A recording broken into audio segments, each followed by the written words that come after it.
Delphias Audiolibros presenta Halo Primer Golpe. Una novela del universo Halo, escrita por Eric Nylund. Publicada en diciembre de 2003 y que llena el vacío entre Halo Combat Evolved y Halo 2. Sección 4. Gambito. Capítulo 22. Fecha. Anomalía. Estimado. 0640 horas. 23 de septiembre de 2552. Calendario militar. Sistema Epsilon Eridani. Complejo de túneles bajo la superficie de Reach. John se puso tenso al ver a los miles de Covenant apiñados en las galerías rodearle a él y a su equipo. No se atrevía a moverse. Su equipo estaba en el lado equivocado de demasiadas armas. No podían ganar aquella batalla. En la tercera galería desde el suelo, a las 4 en punto de su posición, una pareja de grunts rugió con rabia. Alzaron sus cañones de combustible, afianzaron sus armas y dispararon. Kelly fue la primera en moverse, antes que los otros. Fue como un borrón en movimiento, y se colocó delante de la doctora Halsey. John y Fred se colocaron a ambos lados de Kelly, mientras Anton agarraba al almirante y colocaba al anciano detrás de ellos. Las cegadoras cargas de plasma al rojo vivo golpearon los escudos de los Spartans y se desparramaron por encima de sus pechos. El escudo de John se vació completamente de energía. La presión le obligó a dar un paso atrás, y los antebrazos se le cubrieron de ampollas. Cuando el calor hubo pasado, parpadeó para eliminar de su vista los puntos negros que le emborronaban. Kelly había caído a sus pies. Su armadura humeaba y el gel hidrostático salía hirviendo del respiradero de emergencia por su costado izquierdo. Un millar más de disparos llenaron la galería, y John se agachó instintivamente para proteger a su compañera caída. Se preparó para el inminente impacto de energía ardiente. Los rayos de plasma y las agujas de cristal cruzaron las galerías superiores formando una telaraña de proyectiles y energía. El objetivo de todos aquellos disparos era la pareja de Hunters que había disparado contra John y su equipo. Estos alzaron sus escudos al unísono y se agacharon tras ellos. Aquellas planchas de metal de 1 metro de espesor podían repeler cualquier disparo, pero no aquella andanada despiadada. Aquellos 2 soldados del Covenant ardieron. Sus armaduras y los escudos también se prendieron, y John pudo ver su perfil durante un solo segundo antes de que quedasen vaporizados. La sección de la galería donde se encontraban quedó destrozada. De ella, solo quedaba humo y polvo, y los escombros cayeron al suelo, junto con docenas de grunts y jackals que habían tenido la mala suerte de estar demasiado cerca de los 2 Hunters. El corazón de John latió 3 veces, pero ni los humanos ni nadie del Covenant en aquella gran estancia hicieron el menor movimiento. Signo de interrogación abierta. ¿Qué demonios está pasando?, farfulló el sargento Johnson. ¿No tendríamos que haber muerto ya? John enlazó con los monitores vitales de Kelly. Estaba en shock, y las bombas de calor de su traje habían llegado al punto de rotura. Tenían que llevarla a algún lugar donde estuviera a salvo. Desde la galería más elevada, un con acento agudolite de armadura dorada alzó su espada de energía bien alto y gritó. El software de traducciones en el casco de John le susurró un segundo después. Signo de exclamación abierta. Capturalos, pero al próximo que se atreva a disparar contra la luz sagrada le despellejaremos vivo. Vamos. La doctora Halsey se apretó cerca de la oreja la amarilla de sus gafas, donde tenía instalado un traductor instantáneo. El cristal. Buscan el cristal. Los equipos de con acento agudolite lanzaron, para deslizarse, unas cuerdas plásticas que brillaban con una tonalidad azul. Bajaron por ellas hasta el suelo. Un centenar de grunts chillaban de entusiasmo y pasaban el peso de un pie al otro, como en un baile. Los jackals siguieron a sus líderes con acento agudolites por las cuerdas. Signo de exclamación abierta. Pulaski llamó al almirante White con balapiloto por la radio. Ven aquí abajo lo antes posible. Necesitamos que nos saques de aquí ya mismo. Recibido, contestó Pulaski con su voz calmada de la marina. Fred, Grace y Anton se dieron la vuelta y dispararon ráfagas de 3 disparos hacia arriba, hacia un equipo de 3 con acento agudolites que intentaban descender hasta su posición. Los con acento agudolites cayeron, y salpicaron de sangre púrpura el suelo enlosado. La doctora Halsey escondió el cristal alienígena en el bolsillo de su bata de laboratorio y se arrodilló al lado de Kelly. Comprobó sus signos vitales en su monitor de datos y meneó la cabeza. Miró a John con una expresión seria en el rostro. Sigue con vida a duras penas. Necesita asistencia. No seamos maleducados, ladró el almirante Whitcomb. Jefe maestro, da la bienvenida a nuestros invitados. Fuego de perímetro, ordenó el jefe maestro, y mantenerlo. Pauta de dispersión delta. Vamos. Los Spartans se movieron simultáneamente en un semicírculo, con los fusiles de asalto apuntando hacia afuera. También al unísono quitaron los seguros de sus armas y abrieron fuego. Justo detrás de ellos, Locklear, Johnson, Haverson y el almirante tomaron sus posiciones en el interior del círculo. Prepararon sus granadas y las lanzaron. John se detuvo para ocuparse de Kelly. Alzó su cuerpo del suelo y se lo cargó sobre el hombro. Las fuerzas del Covenant ya habían llegado al suelo, y se acercaban cada vez más. pero ninguno de ellos disparaba. Cayeron docenas de con acento agudolites cuando las balas perforadoras les atravesaban las armaduras y las granadas de fragmentación estallaban con una fuerza estruendosa. Los Jackals que seguían a sus señores por las cuerdas aterrizaron en medio de la matanza. Se colocaron delante de los con acento agudolites y se cubrieron con sus escudos de energía. Aquello les demostraba la típica bravuconería de los con acento agudolites. Tenían que ser los primeros en entrar en una batalla, aunque eso significase tener que morir por ese honor. El jefe no tenía ningún problema en garantizarle ese honor. Colocó un nuevo cargador en su fusil y continuó disparando. Los Jackals y los con acento agudolites avanzaron con cautela hacia los Spartans. Una segunda línea de Jackals alzó sobre sus cabezas los escudos personales, para evitar que cayeran granadas en medio de ellos. La nave de transporte de Pulaski salió del agujero del techo, dio la vuelta y se detuvo a 1 metro sobre el suelo de baldosas destrozadas. Las dos escotillas laterales de la nave se abrieron. John le pasó a Kelly a Fred cuando este hubo saltado a bordo. Ayudó a la doctora Halsey y al almirante Whitcomb a entrar los primeros. Locklear y el resto de Spartans accedieron a la nave por la otra escotilla. El sargento Johnson y el jefe maestro fueron los últimos en subir a la nave, y en el instante en que estuvieron sobre la rampa y pudieron agarrarse de los soportes, Pulaski aceleró.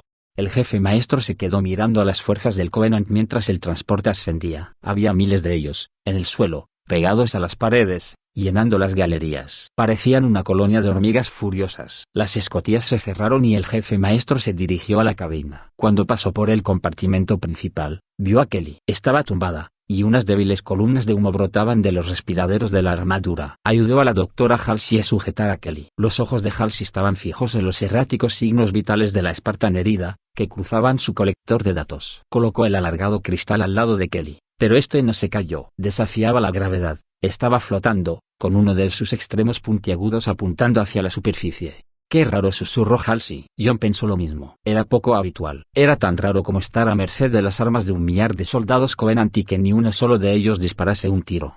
«Cuídala bien», le pidió John a la doctora Halsey. Se puso en pie y siguió hacia la cabina. Pulaski estaba inclinada sobre los controles. Estaba haciendo que la nave Covenant realizase una complicada ascensión y se introdujo por el agujero del techo de la gran sala. El jefe maestro se agarró a las paredes, para mantener el equilibrio. Pero la nave deceleró y se colocó de nuevo en posición horizontal. «Problemas», anunció Pulaski, tecleando sobre los controles. «Problemas graves». La luz púrpura del rayo gravitatorio se había oscurecido, pareció desaparecer de la vista, pero mirarla empezó a ser doloroso.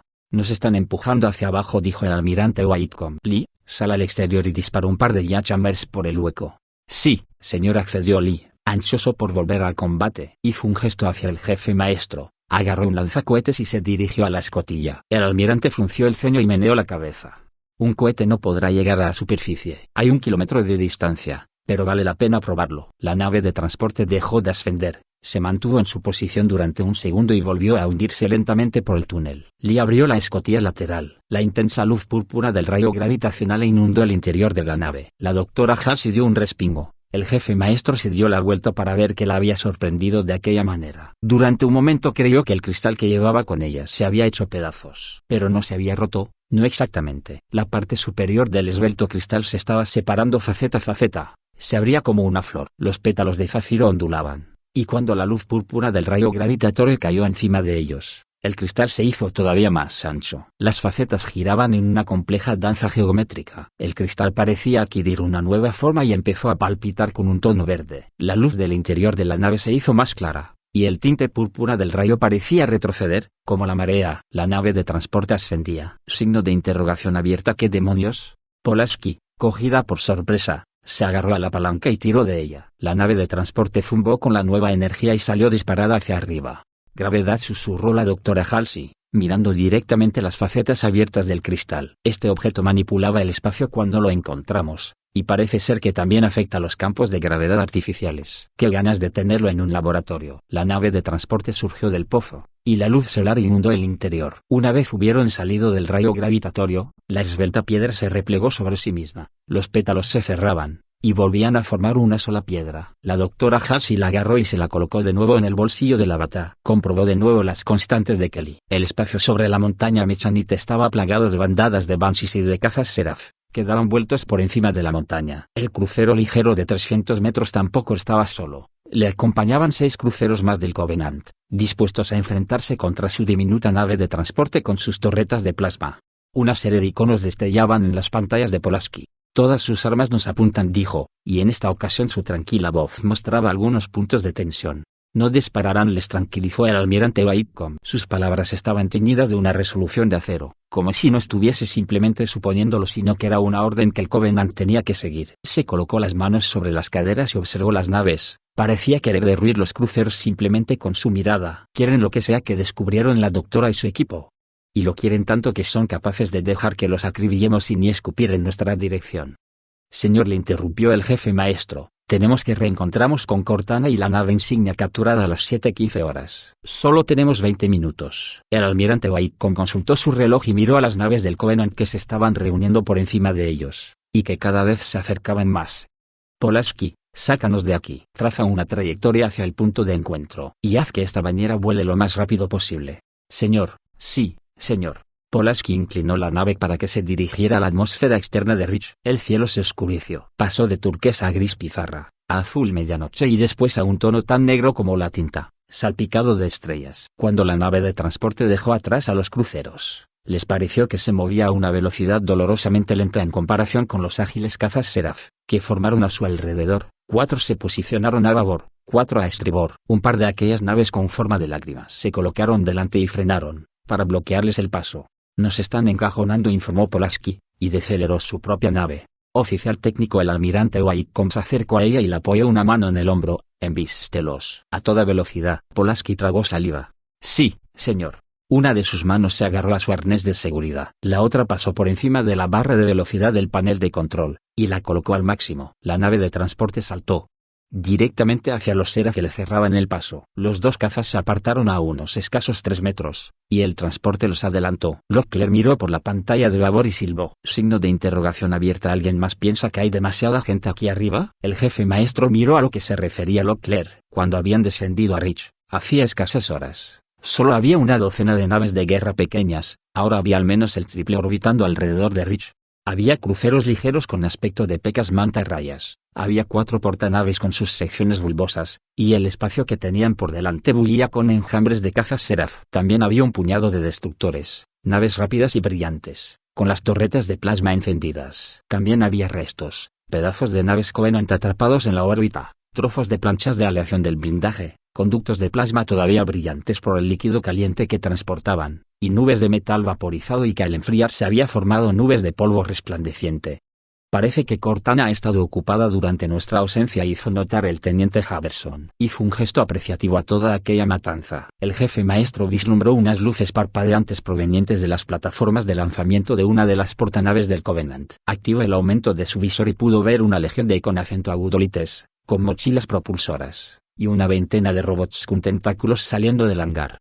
Cazas individuales, robots y partidas de abordaje de con acento agudolites en vectores de encuentro, anunció Pulaski. Se acercan. Hizo una pausa para volver a comprobar sus monitores. Jesús, se acercan desde todas las direcciones. Llévanos a las coordenadas de encuentro, ordenó el almirante Whitcomb, y no escatimes recursos. Señor, replicó Pulaski, con un tono de voz helado. Estamos en las coordenadas de encuentro. El jefe maestro intentaba localizar la nave insignia capturada en cualquiera de sus pantallas, pero solo veía al enemigo. Cortana y el Justicia Ascendente reaparecieron en el espacio. Les había ido por muy poco. Ese salto en particular había requerido una precisión milimétrica y, aunque no le gustaba admitirlo, gran parte de suerte. Muchas veces se había preguntado qué sucedería si una nave pasase al espacio normal demasiado cerca de un planeta o de otra masa. Otra nave.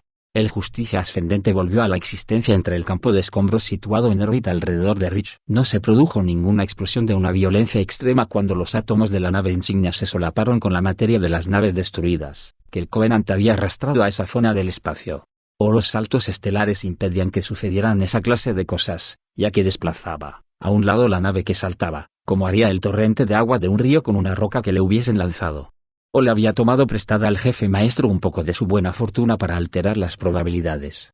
Había centenares de naves, tanto humanos como Covenant, a su alrededor, abandonadas, sin vida. Sus trayectorias indicaban que el Justicia Ascendente las había desplazado un poco. Si Cortana hubiese tenido más tiempo, habría planeado algunas pruebas con naves controladas remotamente para demostrar su hipótesis sobre el desplazamiento, o sobre la suerte. Pero tiempo era el algo que no le quedaba a ella ni al jefe maestro. Quedaban solo unos minutos hasta el encuentro, y Cortana necesitaría hasta el último milisegundo para llevar a cabo lo que tenía que hacer para lograr que ellos salieran del sistema Epsilon Eridani con vida. Cortana examinó el campo de escombros, buscando un candidato. Solo había un puñado de naves del Covenant. Si la UNSC había logrado vencer una de las naves alienígenas en la batalla de Reach, parecía ser que habían tenido que destruirla completamente. No quedaban candidatos útiles para su plan. Puso su atención, pues, en el enorme número de naves de la UNSC. El Covenant no había tenido que arrasarlas para apartar su presencia táctica de la batalla. Un solo rayo de energía proyectada podría atravesar suficientes cubiertas y matar los tripulantes necesarios para que la nave dejase de funcionar. Se preguntó cuántos humanos caídos debían de estar en aquella localización del espacio, junto a ella. Miles de hombres y mujeres que habían muerto como valientes, en la batalla. Sus sensores comprobaron las siluetas de las naves ligeras del UNSC. Había corbetas con el casco partido por la mitad que perdían líquido refrigerador radiactivo de los reactores nucleares. Aunque serían las más adecuadas para sus propósitos, los daños eran demasiado grandes. No encontró ni un solo reactor de fusión intacto. Marcó la localización de los cruceros ligeros y pesados, y los excluyó de su búsqueda. Eran demasiado grandes. Estaba dispuesta a sacrificar capacidad de movimiento y velocidad, pero no tanto que le costase más de una hora lograr salir de una órbita. Eso la dejaba con los destructores y las fragatas. Encontró 14 en el campo de restos. Los destructores eran en esencia fragatas pero con un blindaje de 1,5 metros de espesor de titanio en lugar de los 60 centímetros de sus contrapartidas ligeras. Tenía dos candidatos. Tanto el destructor Darcis como la fragata Gettysburg mantenían intactos los reactores de fusión. La Gettysburg había sido detenida por un rayo de energía proyectado que la había rajado de proa a popa, lo que había destruido el puente de mando y los sistemas de soporte de vida, pero la planta energética e incluso el cañón de aceleración magnética funcionaban. Aparentemente, lo mejor era que los puertos de amarre de la parte superior también estaban intactos. Cortana insufló nueva energía a los motores del Justicia Ascendente y se deslizó lentamente hacia la Gettysburg. Se detuvo para comprobar el tráfico de comunicaciones del Covenant. Había 8 veces más transmisiones que antes, con muchas referencias a los infieles que había en el planeta y a que la luz sagrada estaba en peligro. Bien, aquello significaba que el jefe maestro estaba haciendo lo que hacía mejor, provocar el caos en medio del enemigo. Y lo más importante, de momento no habían detectado la presencia del Justicia Ascendente en medio de los centenares de naves muertas. Cuando se encontraba a 1 kilómetro de la Gettysburg, apagó los motores. Con delicados empujos de los propulsores, se acercó e hizo que el Justicia Ascendente girase hasta que la zona superior estuviese en paralelo con la zona superior de la Gettysburg. Lanzó una señal al sistema de telemetría de la Gettysburg y recibió un débil mensaje de saludo. Cortana emitió el código de control, que fue rápidamente aceptado, y se introdujo en el ordenador de navegación de la Gettysburg. No había otra inteligencia artificial a bordo. El capitán de la nave había borrado el sistema de navegación y seguía siguiendo el protocolo Cole. Cortana extendió su presencia a través de aquellos sistemas vacíos. La Gettysburg era un puro desastre. Todos los propulsores estaban desconectados. Nunca más podría funcionar por sí sola, pero el corazón todavía le latía. El reactor de fusión de la nave estaba operativo al 67%. Perfecto. El Justicia Ascendente tocó suavemente a la Gettysburg. Seguramente era la primera vez en la historia del universo en que una nave humana y una del Covenant mantenían un contacto sin intenciones letales. Todas las naves modernas del UNSC estaban diseñadas con amarres en las zonas dorsales y laterales por si en algún momento habían recibido demasiados daños para moverse por sí solas. En teoría, otra nave del UNSC podía aterrizar encima, vincular los sistemas y arrastrar con ella la nave estropeada. La nave insignia del Covenant tenía unos puntos de amarre parecidos en la parte superior, donde podían aterrizar naves demasiado grandes para caber en su hangar de lanzamiento. Pero los dos sistemas eran incompatibles. Cortana lo arregló. Activó los 7 robots de servicio de la Gettysburg e instruyó a los mecánicos del Covenant dentro del casco del Justicia Ascendente para reconstruir los puntos de amarre, para que encajasen y adaptar sus conexiones energéticas. Los motivos para esa operación de rescate: su salto en medio del cementerio de naves y la fisión híbrida. Lo hacía todo por la energía. Habían descubierto el engaño del Justicia Ascendente. El Covenant sabía que la nave insignia estaba controlada por humanos. Eso hacía que su plan original para reencontrarse en un punto de la órbita de Reed fuese imposible. Podría haber saltado a esa posición, recoger al jefe, pero estarían atrapados ahí mientras los condensadores de salto estelar se recargaban, y mientras el ejército Covenant los rodearía y acabaría con ellos. Así que había tenido que cambiar de estrategia. Saltaría en medio de la fuerza hostil, agarraría al jefe y saltaría de nuevo al espacio estelar. Pero, para hacerlo, necesitaba energía para recargar instantáneamente los condensadores de salto estelar. El tipo de energía que solo podían producir 2 naves. Los enlaces energéticos ya estaban conectados. Los gigavatios pasaban del reactor de la Gettysburg a la parrilla de energía del Justicia Ascendente. Perfecto ronroneo. Eran las 7:12. Tenía menos de 3 minutos para prepararse para la siguiente fase del plan. Cortana comprobó sus cálculos una y otra vez para el que debía de ser el salto estelar más corto de la historia, desde el cementerio estelar hasta las coordenadas de reencuentro, a tan solo miles de kilómetros de distancia. Examinó aquella región del espacio y descubrió que ya no era un punto ciego en las defensas del Covenant. En el sistema había 3 veces más naves que cuando se había ido. Cortana vio la nave de transporte del jefe ascender desde la atmósfera de Rich, con una bandada de cazas Seraph rodeándola. Interceptó una serie de órdenes del comandante de flota del Covenant. No disparéis, o seréis destruidos. Los infieles han capturado la luz sagrada. Esto era al mismo tiempo bueno y malo. Bueno porque el jefe maestro y su equipo, en posesión de aquella luz sagrada, evitaban ser convertidos en vapor. Malo porque hasta la última nave Covenant del sistema se acercaba a su nave de transporte. Y al final la tendrían rodeada, la abordarían y la tomarían por la fuerza. Y también hacía que el punto de entrada de Cortana estuviese abarrotado. Se aseguró de que las torretas de plasma estuviesen totalmente cargadas. Comprobó de nuevo las turbinas magnéticas que daban forma a los disparos. Hizo un diagnóstico de los sistemas de propulsores del Justicia Ascendente en caso de que algo sucediese en el punto de salida y tuviese que maniobrar. Eran las 072.14.10 según el reloj militar estándar. Cortana hizo algo en que no era muy buena. Esperar. 50 segundos para una mente que podía realizar un trillón de cálculos por segundo era una eternidad. 30 segundos. Cortana dejó entrar la energía en los condensadores de salto estelar. Los puntos de luz aparecieron en el espacio que la rodeaba. 20 segundos. Actualizó los cálculos, incluyendo las pequeñas variaciones en los campos de gravedad que podían haber causado tantas naves Covenant en el espacio. El vacío a su alrededor se abrió, y escogió un camino que llevase del aquí del espacio normal al no aquí del espacio estelar. 10 segundos. Realizó un programa rápido para apuntar a las naves más cercanas a sus coordenadas de salida, y mantenerlas bajo el punto de mira al reaparecer. El Justicia Ascendente se desplazó levemente hacia la grieta del espacio. La luz rodeó la nave. Desapareció del campo de restos flotantes y, reapareció en un abrir y cerrar de ojos. Todo Rich aparecía en sus pantallas de estribor. Las de babor estaban abarrotadas de naves Covenant que se acercaban. El aparato híbrido, formado por una nave Covenant y una humana, apareció en medio de aquella trampa, lo que dejó confusa al enemigo. Y nadie abrió fuego. La nave de transporte estaba a 3 kilómetros del lateral de estribor de Cortana, y su trayectoria estaba más o menos alineada con el hangar de lanzamiento del Justicia Ascendente. Abrió un canal del UNSC.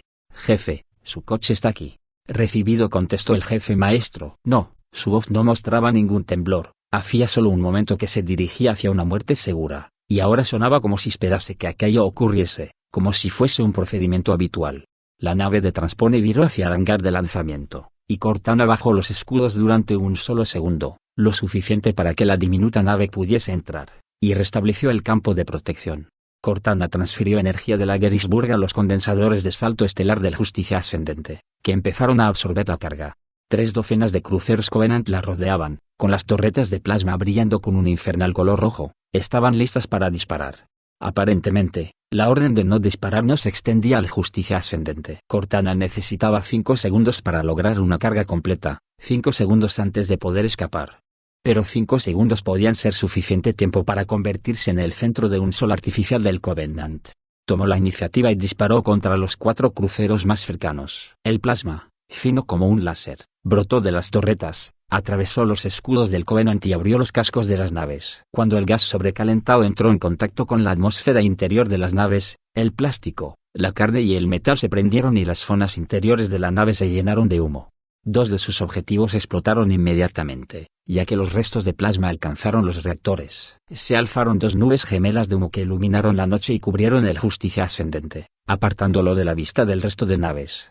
Los puntos de luz aparecieron de nuevo a su alrededor. Error. Cortana volvió a comprobar los cálculos, y encontró enseguida la fuente del problema. Había una subrutina de seguridad que al comprobar las condiciones gravitatorias locales había encontrado una anomalía. La gravedad de Rick ya no combaba el espacio.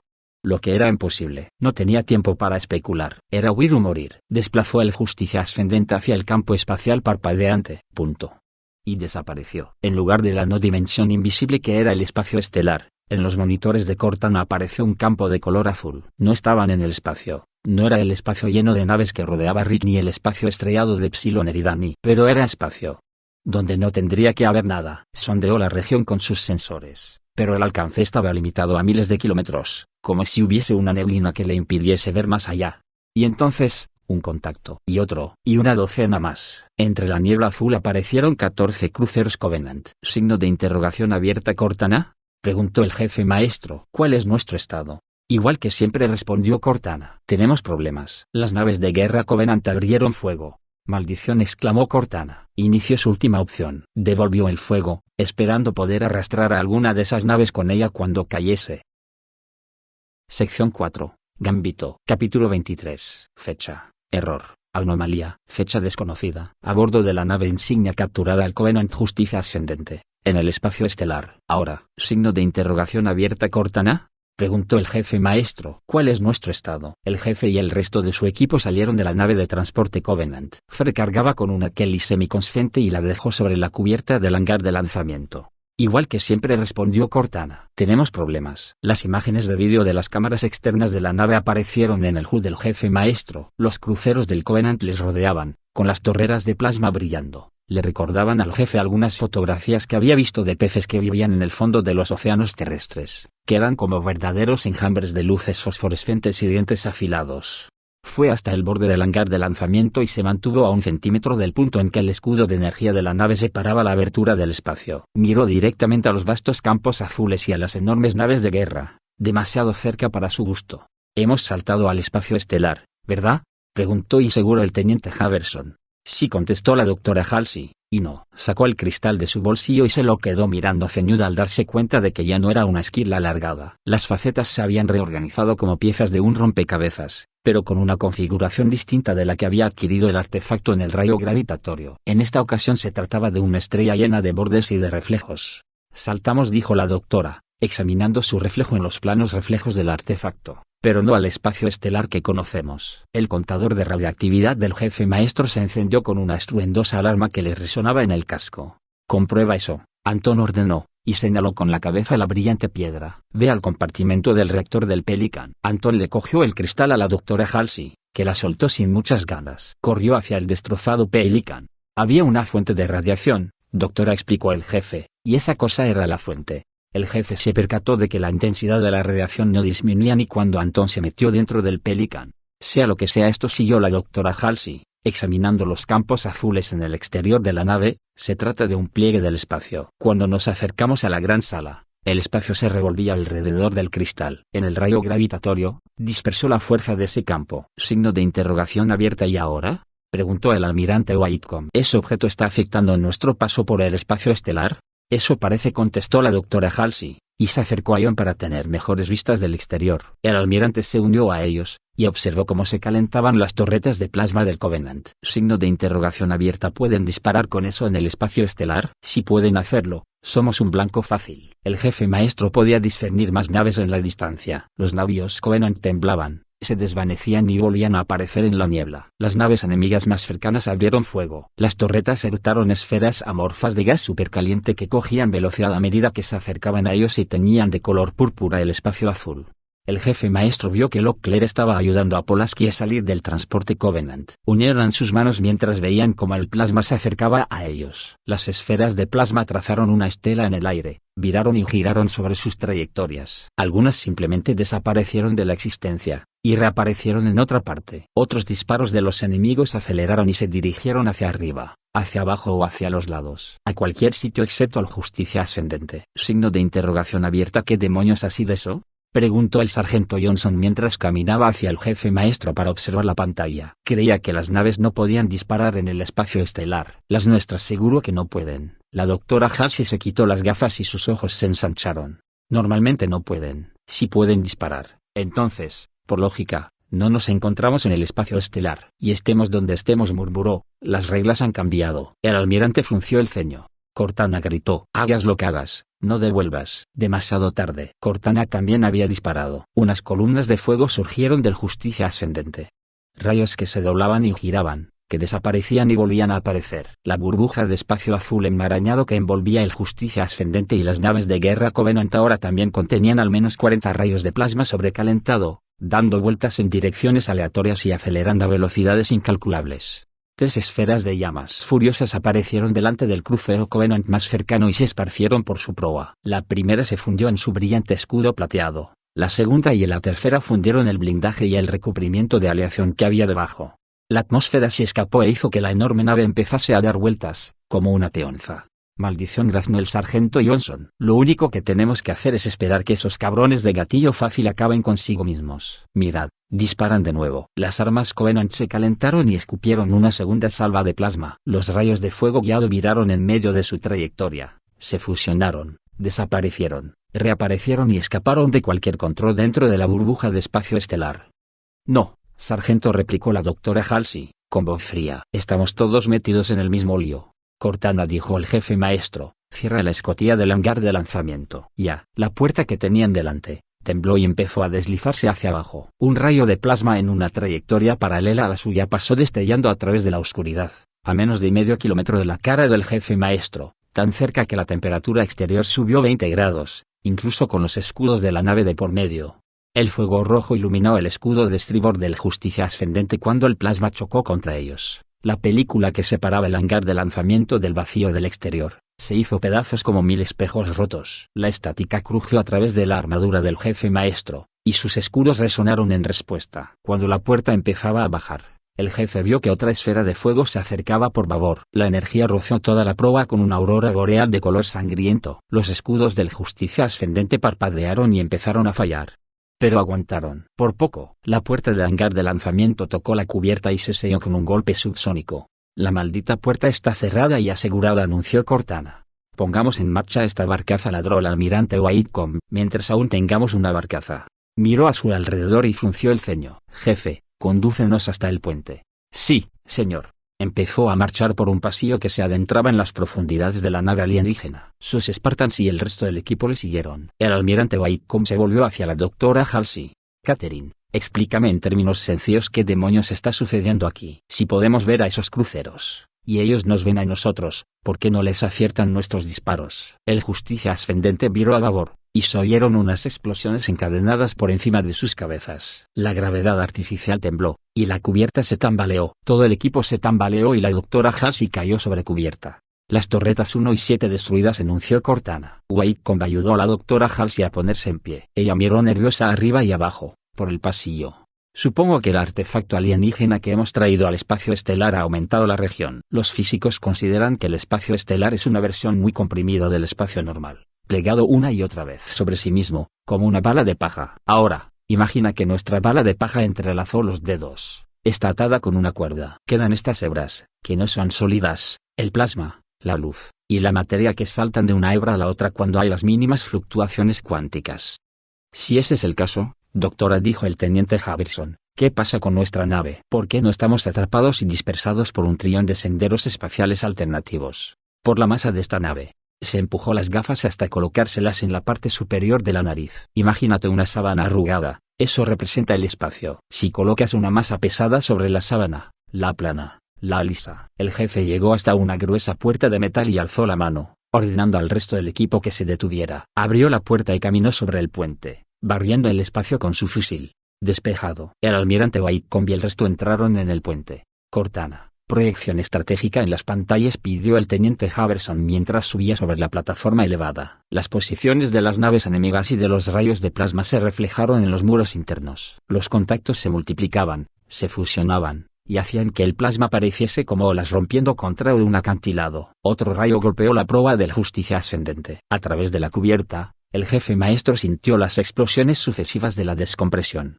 Nos han dado en las cubiertas por debajo de los motores, informó Cortana, sellando las zonas. Fuego en los niveles inferiores. Intentando aislarlos y eliminar la atmósfera. La ya profesora de la infancia de John, Deja, les había enseñado a los Spartans las grandes batallas navales en los océanos terrestres, mucho antes de que los humanos viajasen a las estrellas. Habían estudiado las victorias en las guerras púnicas, la batalla de Midway, así como la desastrosa derrota de Jerjes a manos de la marina ateniense. Deja les había explicado, de todas formas, que había algo mayor que cualquier enemigo en el mar, la naturaleza. Los tsunamis, los tifones, podían destruir los barcos más poderosos, e ignorar las tácticas del capitán más brillante. El Justicia Ascendente estaba en el centro de un mar de llamas, y lo hacía en pedazos. Un trueno atravesó el casco del Justicia Ascendente, Un geyser de llamas cayó sobre la pasarela que llevaba al puente. El aire dio un vuelco y siseó mientras se escapaba de la cámara presurizada. La puerta de metal se cerró, y el aire se calmó. El sargento Johnson sacudió la cabeza para aclarársela después de la repentina caída de la presión.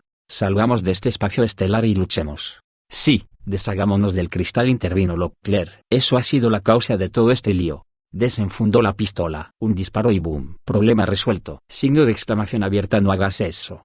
Saltó la doctora Halsey. Si saltamos de nuevo al espacio normal, nos estaremos enfrentando a una docena de cruceros, o más. Y si destruyes el cristal, la burbuja de espacio estelar extendido en la que nos encontramos se derrumbaría al instante. Cada masa separada de la burbuja se compactaría en una sola masa. No sobreviviríamos a ese cambio. La preocupación se reflejó en los rasgos del almirante Whitcomb. Eso nos deja una sola opción. Cortana, a velocidad de emergencia, y pon en marcha todas las armas disponibles. Vamos a atropellar a estas naves del Covenant. Estemos en un espacio plegado o no, vamos a echarlas al espacio normal disparándoles a bocajarro. Sí, almirante, aceptó Cortana. Los motores iniciando velocidad de emergencia. Un golpe seco resonó desde la sección de proa. Espera, dijo Cortana. Hay un problema con los motores primarios. Cuando los he encendido, se ha producido una caída de energía. En las pantallas del puente pudieron ver cómo las cámaras se volvían y enfocaban el casco de proa del Justicia Ascendente. Se había abierto una brecha con forma de serpiente en el casco. Cortana ajustó la imagen, y pudieron ver que la brecha era de 3 metros de ancho. Columnas de gas azulado escapaban por el agujero.